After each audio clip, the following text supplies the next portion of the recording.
दीनी बातें सुनने के लिए मौलाना अमजद रहमानी ऑफिशियल चैनल को सब्सक्राइब करो। बिस्मिल्लाहिर्रहमानिर्रहीम।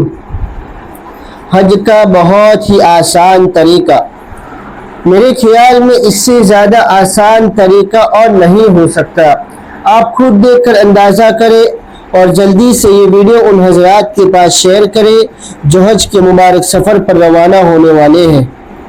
समाअत फरमाइए। हज की इब्तिदा 8 ज़िलहज से होगी। नमाज फजर के बाद गुस्ल करें या वुजू करें। गुस्ल करना अफजल है। एहराम बांध लें और इशराक के बाद 2 रकत नमाज अदा करें। सलाम फेरते ही मर्द हजरात सर से कपड़ा या टोपी हटा लें। हज की नियत इस तरह करें, या अल्लाह मैं हज की नियत करता हूँ, आसान फरमा, कबूल फरमा। मर्द ऊंची आवाज से और ख्वातीन आहिस्ता आवाज से तलबिया पढ़ें। अब आप पर एहराम की पाबंदियां शुरू हो चुकी हैं। एहराम की हालत में तलबिया पढ़ते हुए मिना पहुंचना है। आज का दिन मिना में गुजारना है। ज़ोहर, असर, मगरिब और इशा की नमाजें मिना में अदा करें। जिक्र, अज़कार और दुआ की कसरत से अपना वक्त कीमती बनाएं। लोगों के साथ खुश अखलाकी के साथ रहें। खिदमत के साथ वक्त गुजारें। कसरत से तलबिया पढ़ें। दुआओं का खूब एहतमाम करें। कुरान पाक की तिलावत करें। रात मिना में क़याम करें। हज का दूसरा दिन 9 ज़िलहज। आप सुबह इशराक के बाद अरफात की तरफ सफर शुरू करेंगे। अरफात में पहुंचकर ज़वाल के बाद ज़ोहर और असर की नमाज अगर इमाम के साथ मस्जिद निमरा में पढ़ी तो इकट्ठी अदा करेंगे। अगर अपने खैमों में हैं तो ज़ोहर अपने वक्त में, असर अपने वक्त में अदा करेंगे। और दरमियान में आपने ज़वाल के बाद नमाज की अदायगी के बाद दुआ मांगनी है। ये है वकूफ़ अरफा, हज का दूसरा फर्ज। 9 ज़िलहज को यही अमल होगा। मगरिब तक अरफात में क़याम करें। मगरिब के बाद, मगरिब से पहले नहीं आना, मगरिब के बाद आप मुज़दलिफ़ा की तरफ आ जाएंगे। मुज़दलिफ़ा में इशा के वक्त मगरिब और इशा की नमाज एक अजान और एक इकामत के साथ अदा करनी है। इसके बाद आप 70 कंकरियां इकट्ठी करके अपने पास रखें। अब आपने रात वहां क़याम करना है। 10 ज़िलहज हज का तीसरा दिन और आप इस वक्त मुज़दलिफ़ा के मैदान में हैं। फजर की नमाज अदा करने के बाद वकूफ़े मुज़दलिफ़ा यानी मुज़दलिफ़ा के मैदान में खड़े होकर दुआ मांगना, ये हज का पहला वाजिब है। इसके बाद आप जब सूरज थोड़ा तुलू हो जाए तो रमी के लिए मिना की तरफ चलेंगे। याद रख लें 10 ज़िलहज आज आपने 5 वाजिब पूरे करने हैं, एक फर्ज की आखिरी अदायगी करनी। पहला वाजिब वकूफ़े मुज़दलिफ़ा अदा हो गया।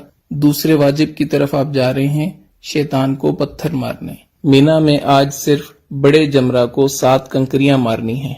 इसके बाद आप कुर्बानी का जानवर ज़िबा करें। ये तीसरा वाजिब पूरा हो गया। इसके बाद आप अपने सर के बाल मुंडवा लें। ये चौथा वाजिब पूरा हो गया। अब आप एहराम खोल सकते हैं और आम लिबास पहन सकते हैं। इसके बाद आप तवाफ़ ज़ियारत के लिए मक्का मुकरमा बैतुल्लाह की तरफ सफर शुरू करें। बैतुल्लाह पहुंचकर तवाफ करें। ये आपका तवाफ़ ज़ियारत है। हज का तीसरा फर्ज, हज के तीनों फर्ज मुकम्मल हो गए। इसके बाद आपने सई करनी है। सई हज का 5वां वाजिब, ये भी पूरा हो गया। अब आप वापस रात को मिना में आ जाएं, मक्का मुकरमा में क़याम ना करें।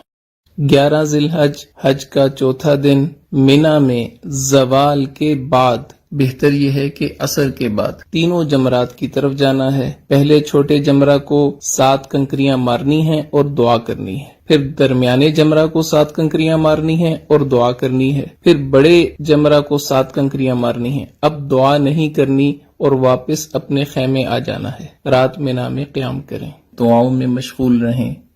हज का 5वां दिन 12 ज़िलहज मिना में ज़वाल के बाद तीनों जमरात की तरफ जाना है। पहले छोटे जमरा को 7 कंकरियां मारनी है और दुआ करनी है। फिर दरमियाने जमरा को 7 कंकरियां मारनी है और दुआ करनी है। फिर बड़े जमरा को 7 कंकरियां मारनी है और दुआ नहीं करनी। अब आपके पास इख्तियार है। अगर आप रात मिना में क़याम करना चाहें तो 13 की रमी आपके जिम्मे होगी। अगर आप रात क़याम नहीं करते, आप वापस मक्का मुकरमा अपनी बिल्डिंग में आ सकते हैं। बेहतर यह है कि अपने खैमे में आएं और 13 ज़िलहज की रमी ज़वाल के बाद तीनों जमरात को पत्थर मारने के बाद मक्का मुकरमा واپس آ جائیں۔ اب صرف ایک واجب رہ گیا، طواف ودا۔ ودا یعنی رخصت ہونے والا طواف۔ یہ حج کا چھٹا واجب ہے۔ آپ کے سارے مناسک پورے ہو گئے، 3 فرض آپ نے پورے کیے، 6 واجب آپ نے پورے کیے، آپ کا حج مکمل ہو گیا۔